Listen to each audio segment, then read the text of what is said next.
Thursday night in the shop trying to finish up this outdoor coffee table project.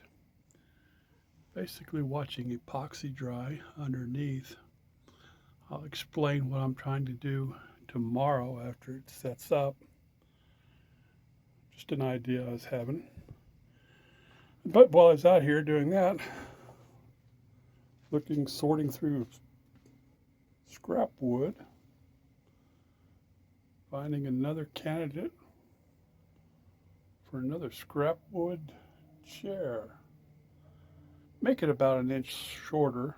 My sister set in the Frankenstein chair, and she thought it was a little too tall for her legs. So, gives me an idea for something completely different